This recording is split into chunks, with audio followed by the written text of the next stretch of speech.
حبايب قلبي، فيديو جديد يوم جديد. اللهم صل وبارك على سيدنا محمد. النهارده بقى ايه، نزلت السوق جبت شويه حاجات كده. كان البيت فاضي خالص خالص خالص يعني. وجبت بقى ايه، جبت 2 كيلو بطاطس اهي، الكيلو ب25 جنيه. جبت 2 كيلو ب50 جنيه. وجبت ايه تاني، جبت كيلو طماطم اهي 15 جنيه. وجبت نص كيلو خيار، الخيار عامل 15 جنيه. جبت نص كيلو. وما كانش في حاجه عندنا الفطار، جبت علبه جبنه اهي رودس عامله 42 جنيه اهي.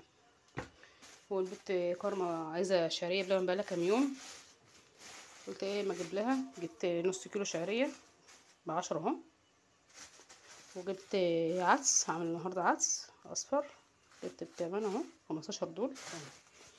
وجبت 4 بيضات عشان مع العدس وكده. وجبت حتتين مرقه دجاج. وجبت ايه تاني، وجبت كيس ملح، كيس الملح 3 جنيه، 3 جنيه ده.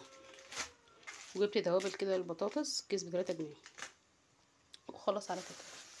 ورحت اجي عشان اجيب لبن سايب ما لقيتش، اجي قال لي كمان ساعه كده. فانا ننزل بقى اجيبه من الحضانه بقى ايه. وانا يا حبايب قلبي عملت كشري اهو، عملت السلطه استنى اهو، عملت البيض اهو حراميين والبيض، وعملت جنب بطاطس محمره كمان اهي. اكله كده ايه على السريع، اكله على السريع كده، احلى اكله والله العظيم. ما انا لسه هدور كمان بطاطس اهو، بس عشان قلت عشان احط العيال ايه ياكلوا قبل ايه، لانهم بصراحه جاعوا. استني يا كوكو. اشوفكم على خير يا حبايب قلبي، وفيديو جديد ومع السلامه، واشوفكم على خير.